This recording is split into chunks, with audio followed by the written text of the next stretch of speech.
India Legal presents Courts Roundup.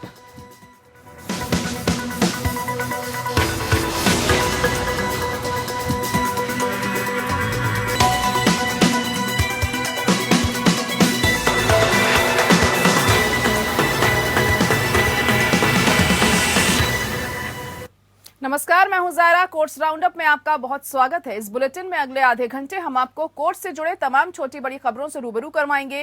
Court की कार्रवाई और सुप्रीम कोर्ट से लेकर हाई कोर्ट और लोअर कोर्ट तक के फैसलों को आपके सामने रखेंगे। आगे बढ़ने से पहले एक नजर हेडलाइंस पर।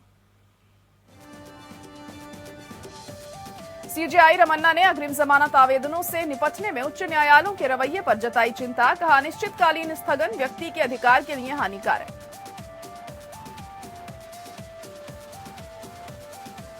सीबीएसई और आईसीएसई की ऑफलाइन परीक्षा रद्द की मांग पर बुधवार को सुप्रीम कोर्ट करेगा सुनवाई। वैकल्पिक मूल्यांकन पद्धति से रिजल्ट देने की है मांग।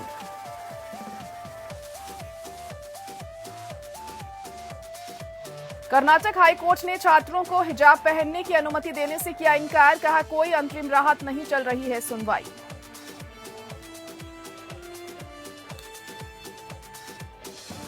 बार लाइसेंस रद्द को चुनौती देने वाली समीर वानखेड़े की याचिका पर तत्काल सुनवाई करने से बॉम्बे हाई कोर्ट का इनकार। कहा, प्रभावी व्यक्ति पक्षकार को जल्दी सुनवाई क्यों हो।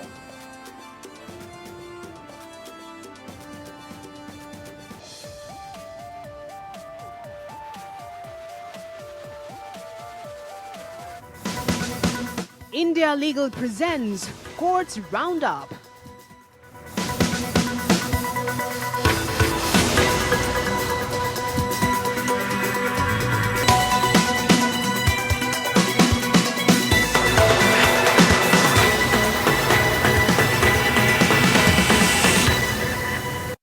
चलिए शुरुआत करते हैं कोर्ट्स राउंडअप की। सुप्रीम कोर्ट के सीजेआई एनवी रमन्ना ने अग्रिम जमानत आवेदनों से निपटने में उच्च न्यायालयों के रवैये पर अपनी गहरी चिंता व्यक्त की है। सीजेआई रमन्ना ने कहा कि पूर्व गिरफ्तारी, जमानत या एंटीसिपेटरी बेल से संबंधित मामलों में अनिश्चितकालीन स्थगन व्यक्ति के अधिकार के लिए हानिकारक है। शीर्ष अदालत की राय तब आई जब वह उच्च न्यायालय के आदेश के खिलाफ अग्रिम जमानत की याचिका पर विचार कर रहा था, जिसने अग्रिम जमानत मामले को स्वीकार कर लिया था, लेकिन अंतरिम सुरक्षा के लिए आवेदन को अनिश्चित काल के लिए स्थगित कर दिया गया।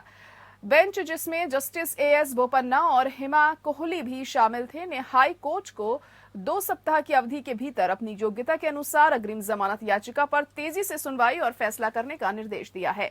साथ ही आरोपी को गिरफ्तारी से अंतरिम संरक्षण भी दिया है। याचिकाकर्ता की मुख्य शिकायत ये थी कि उच्च न्यायालय ने उनके द्वारा दायर अग्रिम जमानत आवेदन को केवल नियत समय में सूचीबद्ध करने के एक और निर्देश के साथ स्वीकार किया। जमानत आवेदन के लंबित रहने के दौरान अंतरिम सुरक्षा की मांग की थी। उसी प्राथमिकी में सह अभियुक्तों को उच्च न्यायालय द्वारा अग्रिम जमानत के लिए आवेदन के अंतिम निपटान तक गिरफ्तारी से अंतरिम संरक्षण प्रदान किया गया। कोर्ट ने कहा कि अगर स्वीकार भी किया जाता है तो भी न्यायाधीश को मामले की मांगी गई राहत की प्रकृति को ध्यान में रखते हुए इसे एक निश्चित तिथि पर अंतिम निपटान के लिए सूचीबद्ध करना चाहिए था। विशेष रूप से अग्रिम जमानत से संबंधित मामले में कोई विशेष तारीख नहीं देना ऐसी प्रक्रिया नहीं है जिसे स्वीकार किया जा सकता है। वहीं सुप्रीम कोर्ट ने कक्षा 12 की राज्य बोर्ड परीक्षाओं से संबंधित एक मामले में रिट याचिका में बॉम्बे हाई कोर्ट द्वारा अपनाए गए दृष्टिकोण की आलोचना की, जिसमें याचिका को स्वीकार करने के बाद अंतरिम राहत से इनकार करने के कारण मामले को निष्फल बना दिया गया। सुप्रीम कोर्ट ने हैरानी जताते हुए कहा कि अगर मामले को आखिरकार खारिज ही करना था तो इसे पहले क्यों स्वीकार किया गया। फरवरी 2020 में महाराष्ट्र राज्य बोर्ड के तहत कक्षा 12वीं की बोर्ड परीक्षा देने वाले छात्रों द्वारा एसएलपी में अवलोकन किया गया था, लेकिन उन्हें सुधार परीक्षा में शामिल होने के अवसर से वंचित कर दिया गया था। याचिकाकर्ताओं में से एक ने 149 अंक प्राप्त किए थे, जबकि दूसरे ने 150 के न्यूनतम संयुक्त उत्तीर्ण अंकों में से 141 अंक प्राप्त किए थे। एक योजना थी जिसके अनुसार छात्रों को स्कोर सुधारने के लिए आगे पेपर लिखने के लिए 2 अवसर प्रदान किए जाने थे। पहली सुधार परीक्षा नवंबर 2020 में आयोजित की गई थी, जो याचिकाकर्ता कोविड महामारी को देखते हुए नहीं दे सके। अगली परीक्षा अप्रैल 2021 में आयोजित होने वाली थी, लेकिन बाद में इसे रद्द कर दिया गया। सितंबर 2021 के लिए स्थगित कर दिया गया। याचिकाकर्ताओं ने उच्च न्यायालय का दरवाजा खटखटाया, जिसने 2 सितंबर 2021 को एक आदेश पारित किया, जिसमें कहा गया था कि सुधार परीक्षा जो सितंबर 2021 में होनी थी को छात्र का पहला प्रयास माना जाना चाहिए। याचिकाकर्ता ने पहली सुधार परीक्षा में अच्छा स्कोर नहीं किया था, इसलिए उन्होंने मार्च 2022 के लिए निर्धारित दूसरी परीक्षा लिखने के लिए एक आवेदन दायर किया। 28 जनवरी 2022 को जस्टिस एएस गडकरी और जस्टिस एसजी मेहरे की पीठ ने रिट को स्वीकार कर लिया, लेकिन इस आधार पर कोई अंतरिम राहत नहीं दी गई। याचिकाकर्ताओं ने सुधार के लिए लगातार 2 प्रयासों का लाभ नहीं उठाया। इससे व्यथित याचिकाकर्ताओं ने सुप्रीम कोर्ट का दरवाजा खटखटाया। शीर्ष न्यायालय ने आदेश को रद्द करते हुए कहा कि उच्च न्यायालय को निर्देश दिया कि वह मामले को मेरिट के आधार पर शीघ्रता से तय करे, ताकि ये सुनिश्चित किया जा सके कि अपीलकर्ताओं द्वारा दावे की गई राहत निष्फल न हो जाए। सुप्रीम कोर्ट राज्यों, आईसीएसई और सीबीएसई समेत 10वीं और 12वीं बोर्ड्स की फिजिकल परीक्षाओं को रद्द करने के मामले में बुधवार को सुनवाई करने के लिए तैयार हो गया है। कोर्ट में दायर की गई याचिका में कोरोना महामारी का हवाला देते हुए राज्य बोर्डों, सीबीएसई और आईसीएसई की ऑफलाइन परीक्षाओं को रद्द करने की मांग की गई है। अदालत ने याचिकाकर्ता से कहा कि वे अपनी याचिका के प्रति सीबीएसई को भी दे और इस मामले की सुनवाई सुप्रीम कोर्ट के जस्टिस एएम खानविलकर की बेंच बुधवार को करेगी। सोमवार को सुप्रीम कोर्ट ने इस मामले पर सुनवाई के लिए रजामंदी दे दी थी और कह दिया था कि जस्टिस खानविलकर की पीठ को ये मामला सुनवाई के लिए भेजा जा रहा है। 15 से अधिक राज्यों की कक्षा 10वीं और 12वीं के छात्रों द्वारा दायर याचिका में आगामी बोर्ड परीक्षाओं के लिए एक वैकल्पिक मूल्यांकन पद्धति की मांग की गई है। पिछले साल सीबीएसई, सीआईएससीई अन्य राज्यों के बोर्डों ने वैकल्पिक मूल्यांकन मानदंडों के आधार पर छात्रों का मूल्यांकन करने का फैसला लिया था। छात्रों का मूल्यांकन आंतरिक परीक्षा और बोर्ड द्वारा तैयार किए गए एक तय मानक के आधार पर किया गया। वहीं केंद्रीय माध्यमिक शिक्षा बोर्ड ने कक्षा 10वीं और 12वीं की टर्म 2 परीक्षाओं की तारीखों की घोषणा भी कर दी है। टर्म 2 की परीक्षा 26 अप्रैल से होगी और इस बीच Council for the Indian School Certificate Examination द्वारा कक्षा 10 और कक्षा 12वीं की परीक्षा अप्रैल के अंतिम सप्ताह में आयोजित करने की संभावना है।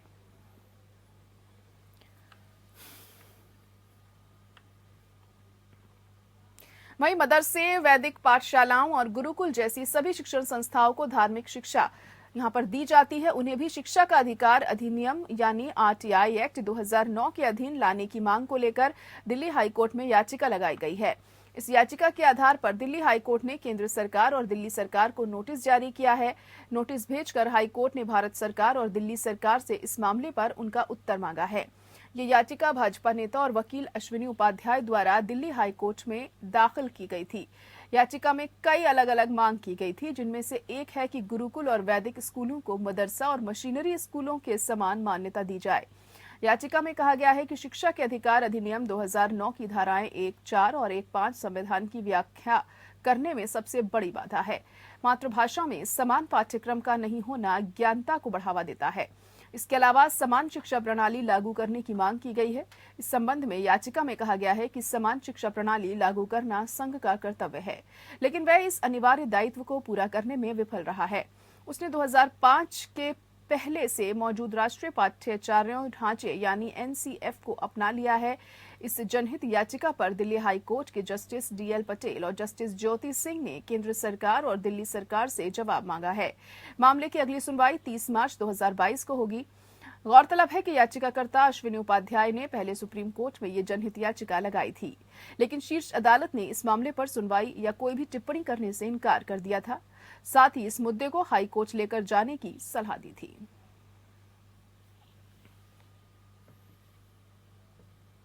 दिल्ली हाईकोर्ट ने शहर के कालकाजी और सीआर पार्क पुलिस थाना क्षेत्रों में मानव रहित पुलिस बैरिकेड्स लगाने के मुद्दे पर स्वतः संज्ञान जनहित याचिका पर नोटिस जारी किया। जस्टिस विपिन सांघी और जस्टिस जसमीत सिंह की खंडपीठ ने अपने आयुक्त के माध्यम से गृह मंत्रालय, दिल्ली सरकार, पुलिस आयुक्त और दक्षिणी दिल्ली नगर निगम से जवाब मांगा है। दिल्ली प्रदेश अग्रवाल सम्मेलन का अध्यक्ष होने का दावा करने वाले ओम प्रकाश गोयल ने पिछले साल दिसंबर में इस मुद्दे पर एक पत्र लिखा था, जिस पर संज्ञान लेते हुए मामला एक जनहित याचिका के रूप में दर्ज किया गया।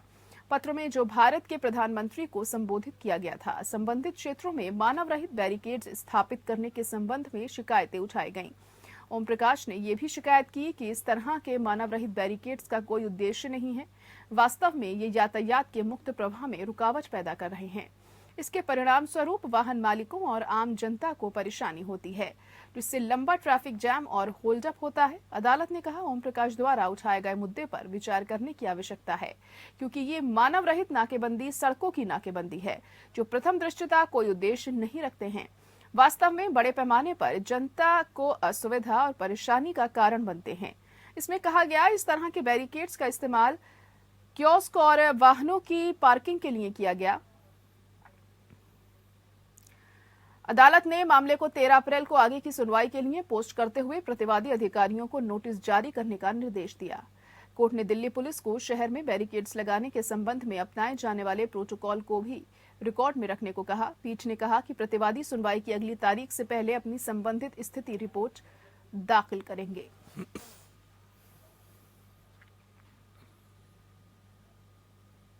कर्नाटक हाई कोर्ट ने Bhandarkar college of arts and science Udupi के 2 डिग्री कॉलेज के छात्रों को कोई अंतरिम राहत देने से इनकार कर दिया, जिन्होंने हेड स्कार्फ या हिजाब पहनकर कक्षाओं में बैठने की अनुमति देने के लिए कॉलेज का निर्देश देने की मांग की थी। न्यायमूर्ति कृष्ण एस दीक्षित की एकल पीठ ने Bhandarkar college of arts and science Udupi के 2 छात्रों द्वारा दायर याचिका पर सुनवाई करते हुए अंतरिम राहत से इनकार कर दिया। पीठ ने कहा कि 10 फरवरी को पूर्ण पीठ द्वारा पारित अंतरिम आदेश वर्तमान में इस मुद्दे को नियंत्रित करता है और इसलिए एकल पीठ द्वारा कोई अन्य राहत नहीं दी जा सकती है, खासकर जब पूर्ण पीठ के समक्ष सुनवाई चल रही है। पीठ ने आगे कहा कि जब दिन प्रतिदिन के आधार पर पूर्ण पीठ के समक्ष कानून के महत्वपूर्ण प्रश्नों पर बहस हो रही है, तो याचिकाकर्ताओं को पूर्ण पीठ द्वारा दी गई राहत के अलावा कोई अन्य अंतरिम राहत नहीं दी जा सकती है। फुल बेंच ने 10 फरवरी को अपने अंतरिम आदेश में निर्देश दिया कि इन सभी याचिकाओं पर विचार करने के दौरान हम सभी छात्रों को कक्षा के भीतर किसी धर्म या विश्वास से संबंधित भगवा शॉल, स्कार्फ, हिजाब, धार्मिक झंडे या अन्य संबंधित चीजों को पहनने से रोकते हैं। अदालत ने 8 फरवरी को हिजाब पहनने को एक आवश्यक धार्मिक प्रथा के रूप में घोषित करने की मांग करने वाली याचिकाओं के बेंच का हवाला देते हुए वर्तमान याचिका को डी लिंक कर दिया है। इस याचिका को हिजाब पहनने के अधिकार को मौलिक अधिकार के रूप में घोषित करने की मांग में कोई राहत नहीं दिए जाने के कारण डी लिंक किया गया। याचिका में कहा गया है कि याचिकाकर्ता उडुपी के Bhandarkar college of arts and science में बीबीए कोर्स कर रहे हैं। उन्होंने कहा कि वे प्रवेश के दिन से ही किसी अन्य मुस्लिम छात्रों की तरह कॉलेज की ड्रेस पर अपना नियमित सिर पर दुपट्टा पहनकर आती रही हैं और एक विशिष्ट नियम है जो मुस्लिम छात्राओं को हेड स्कार्फ पहनने की अनुमति देता है। वहीं बॉम्बे उच्च न्यायालय ने आईआरएस अधिकारी समीर वानखेड़े द्वारा उनके बार और रेस्टोरेंट लाइसेंस को रद्द करने को चुनौती देने वाली याचिका पर तत्काल सुनवाई करने से इनकार कर दिया। जब इस मामले का जिक्र जस्टिस गौतम पटेल के समक्ष किया गया तो उन्होंने कहा कि इस मामले का हमारे सामने उल्लेख नहीं किया गया था, कल किसी ने इसका उल्लेख नहीं किया, हम इसका उल्लेख किए बिना इसे दर्ज नहीं कर सकते। क्या ये सिस्टम कुछ ही लोगों के लिए काम करता है? न्यायाधीश ने स्पष्ट किया कि सिर्फ इसलिए कि किसी मामले को प्रेस में व्यापक कवरेज मिले या इसमें शामिल व्यक्ति प्रभावशाली है, अदालत मामले की तत्काल सुनवाई करने के लिए बाध्य नहीं है। उन्होंने कहा, अगर कोई प्रभावशाली व्यक्ति है तो अगले दिन इसे दायर किया जाता है, हम ये नहीं सुनेंगे। बड़ी तात्कालिकता क्या है? कौन सा आसमान गिरने वाला है? सिर्फ इसलिए कि इन 2 सज्जनों के बीच प्रेस में युद्ध चल रहा है, इसका मतलब ये नहीं है कि हम इसे सुनते हैं। कोर्ट ने कहा कि वह प्रक्रिया का पालन करने के बाद मामले को सूचीबद्ध करेगी।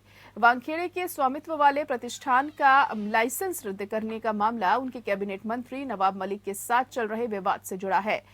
मलिक के पत्र के आधार पर ठाणे के स्थानीय आबकारी विभाग ने मुंबई उपनगर में स्थित वानखेड़े के बारे में बार के खिलाफ जांच शुरू की थी। आरोप ये था कि वानखेड़े नाबालिग थे जब उन्हें अक्टूबर 1997 में बार एंड रेस्टोरेंट के लिए लाइसेंस दिया गया था। तब उनकी उम्र 17 वर्ष थी, जो न्यूनतम निर्धारित आयु 21 वर्ष से कम है। जांच करने के बाद आबकारी विभाग ने निष्कर्ष निकाला कि वानखेड़े वास्तव में नाबालिग थे जब लाइसेंस दिया गया था। इसलिए इसने जिला कलेक्टर को एक रिपोर्ट भेजी, जिन्होंने तब वानखेड़े को बार को दिए गए लाइसेंस को रद्द करने का आदेश पारित किया। बॉम्बे हाईकोर्ट ने महाराष्ट्र सरकार से कहा कि राज्य सरकार पूरी तरह से टीकाकरण वाले लोगों के लिए ट्रेन यात्रा पर प्रतिबंध लगाने के अपने आदेश को वापस ले। हाईकोर्ट के मुख्य न्यायाधीश दीपांकर दत्ता ने कहा कि जो बीत गया उसे जाने दीजिए, एक नई शुरुआत होने दे। राज्य के मुख्य सचिव देबाशीष चक्रवर्ती आज मंगलवार को अदालत को यह सूचित करेंगे कि क्या राज्य सरकार केवल पूरी तरह से वैक्सीनेटेड लोगों को ही उपनगरीय रेलगाड़ियों में यात्रा करने के आदेश देने का अपना फैसला वापस लेगी। बॉम्बे हाईकोर्ट के चीफ जस्टिस दीपांकर दत्ता और जस्टिस एमएस कर्णिक की खंडपीठ 2 जनहित याचिकाओं पर सुनवाई कर रही थी, जिसमें ये मांग की गई थी कि मुंबई महानगर क्षेत्र के सभी लोगों को लोकल ट्रेन में यात्रा करने की अनुमति दी जाए। इसके लिए भले ही यात्री ने कोविड वैक्सीनेशन लिया हो या ना लिया हो। हाईकोर्ट में दायर इन जनहित याचिकाओं में महाराष्ट्र सरकार द्वारा पिछले साल जुलाई में पारित 3 अधिसूचना को चुनौती दी गई थी, जिसमें बिना वैक्सीन लिए हुए लोगों को मुंबई में लोकल ट्रेन में यात्रा करने की इजाजत नहीं दी गई थी। हाईकोर्ट में हुई पिछली सुनवाई में अदालत ने राज्य सरकार द्वारा पारित उन तीनों अधिसूचनाओं की फाइल मांगी थी, जिन्हें कोर्ट में चुनौती दी गई थी। अदालत ने यह महसूस किया था कि बिना वैक्सीन लिए यात्रियों को लोकल ट्रेन में यात्रा करने से रोकने का निर्णय तत्कालीन मुख्य सचिव सीताराम कुंटे द्वारा एक तरफा लिया गया था।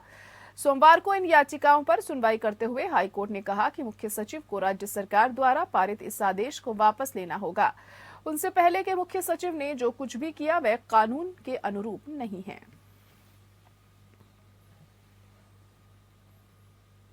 वहीं कलकत्ता हाईकोर्ट ने राज्य सरकार को बीजेपी विधायक और विपक्ष के नेता शुभेंदु अधिकारी के आवास के मुख्य द्वार पर 2 सीसीटीवी कैमरे लगाने का निर्देश दिया। अदालत ने यह निर्देश अधिकारी द्वारा दायर एक याचिका पर सुनवाई करते हुए दिया और इस याचिका में आरोप लगाया कि राज्य सरकार उन्हें पर्याप्त सुरक्षा उपाय प्रदान करने में विफल रही है। सुरक्षा व्यवस्था में खामियों का फायदा उठाकर कुछ अन्य लोग लगातार उनकी निजता का उल्लंघन कर रहे हैं। हालांकि कोर्ट ने रेखांकित किया कि राज्य जिम्मेदार नहीं होगा। केंद्र सरकार की ओर से पेश वकील ने अदालत को यह भी बताया कि अदालत के पहले के निर्देशों के अनुसार एक बैठक हुई, लेकिन नए निर्देशों का इंतजार है। जस्टिस मंथा ने सुनवाई की आखिरी तारीख पर कहा, प्रतिवादियों को यह ध्यान रखना होगा कि याचिकाकर्ता राज्य में विपक्ष का नेता है और कैबिनेट मंत्री के समान विशेष अधिकारों का हकदार है। अदालत ने सीआरपीएफ और राज्य पुलिस को निर्देश दिया कि याचिकाकर्ता की निजता में बाधा डालने वाले सुरक्षा कैमरे लगाने के संबंध में चिंता को दूर करने के लिए एक संयुक्त बैठक आयोजित की जाए। गौरतलब है कि जुलाई 2021 में हाईकोर्ट ने आदेश दिया कि पश्चिम बंगाल सरकार द्वारा येलो बुक के अनुसार जेड ट्रेडिंग के सुरक्षा कर्मियों के पैमाने के अनुसार अधिकारी की सुरक्षा व्यवस्था को अच्छी तरह से बनाए रखा जा रहा है। जस्टिस शिवकांत प्रसाद की पीठ राज्य की प्रतिक्रिया के लिए अधिकारी की याचिका पर सुनवाई कर रही है कि 18 मई 2021 को उनका सुरक्षा कवर क्यों वापस ले लिया गया। मामले की अगली सुनवाई 7 मार्च को होनी है।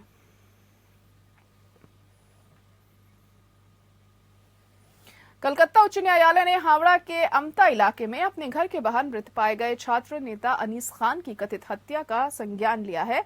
कोर्ट ने राज्य से जवाब मांगा और रजिस्ट्री को निर्देश दिया कि वह रिट याचिका को स्वतः संज्ञान लेकर दायर की जाए। मामले की सुनवाई 24 फरवरी को होगी। अनीस खान की रहस्यमय मौत के मामले में कोलकाता हाईकोर्ट के समक्ष एक याचिका दायर की गई, जिसमें एक स्वतंत्र एजेंसी द्वारा मामले की जांच की मांग की गई थी। जस्टिस राजशेखर मंथा के समक्ष संबंधित वकील ने एक मौखिक याचिका दायर कर छात्र नेता अनीस खान की मौत के लिए जिम्मेदार व्यक्तियों का पता लगाने के लिए स्वतः संज्ञान लेकर अदालत के हस्तक्षेप की प्रार्थना की थी। जस्टिस मंथा ने बाद में वकील को लिखित प्रार्थना के साथ अदालत में पेश होने का निर्देश दिया।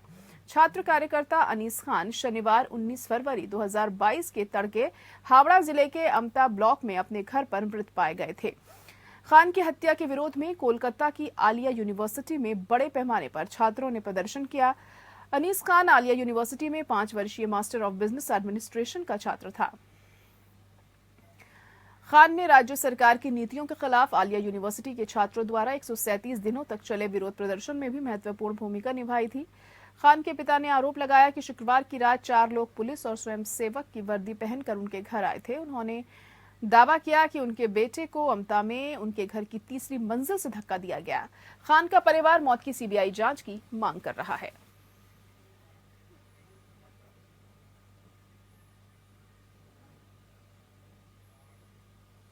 और इसी के साथ कोर्ट्स राउंड अप में आज के लिए इतना ही। मुझे दीजिए इजाजत। नमस्कार। India Legal presents Courts Roundup.